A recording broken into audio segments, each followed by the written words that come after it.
It was quite the roller coaster ride for the Washington football team last season. A 5-game losing streak early, followed by a 4-game winning streak late.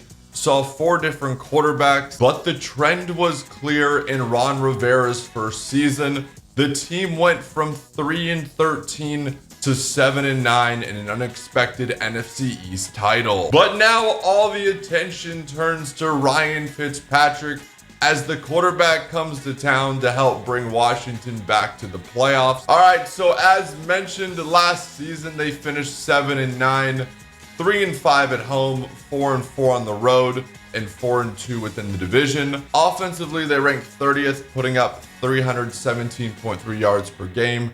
And defensively, they ranked second, giving up 304.6. As you can see, statistically, the football team is backed by one of the strongest defenses in the NFL.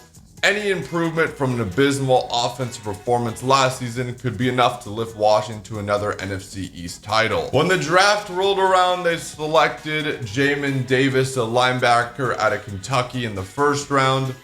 Then they drafted offensive tackle Samuel Cosmi out of Texas in the second. They went cornerback in the third, drafting Benjamin St-Juste out of Minnesota. Now, of course, the biggest addition to the Washington football team this offseason was Ryan Fitzpatrick. The veteran has played for 8 teams in his NFL career, and Washington fielded 4 different starting quarterbacks last season. In addition to Fitzpatrick, the football team added wide receivers Curtis Samuel and Adam Humphries to bolster the receiving corps. Also, cornerback William Jackson joined the football team to replace Ronald Darby, who went to the Broncos. Their strength of schedule ranks tied for 15th. Some notable games: Week 3 at Buffalo, Week 6 at Kansas City, Week 10 versus Tampa, and Week 12 versus Seattle. This out-of-divisional schedule plays 0 games. As for key players, what can we expect from Ryan Fitzpatrick? His arrival brings the team some short-term stability, but the team's long-term starting quarterback situation is still in question.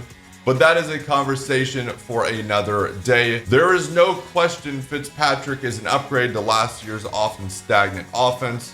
Wide receiver Curtis Samuel joins Terry McLaurin to form a scary pass-catching duo in Washington. Running back Antonio Gibson had an excellent rookie season, showing flashes of becoming a future star in this league. Reports are Washington has high expectations for their young running back this upcoming season. Now, guys, there are 31 other teams that would without a doubt swap defensive lines with Washington. It's loaded with star power at the top and has tremendous depth. Chase Young and Montez Sweat should be improved from last season, which is just a terrifying thought for opposing offensive lines. In the backfield, the cornerback situation is fairly settled, with William Jackson III and Kendall Fuller as starters, and Jimmy Moreland seeing plenty of snaps as a third man. Honestly, Jack Del Rio did a phenomenal job in his first year as Washington's defensive coordinator. And finally, for my projections, given the strength of the team's defense and the state of the NFC East, it's easy to see why there is such optimism in Washington.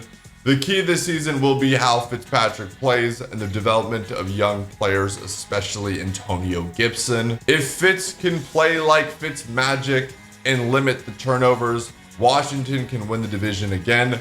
Trust me, I want to buy fully in on Fitzmagic, but I'm just not totally sold. Plus, they have some really tough non-divisional games. I'm going 8-9 for the Washington football team come this season.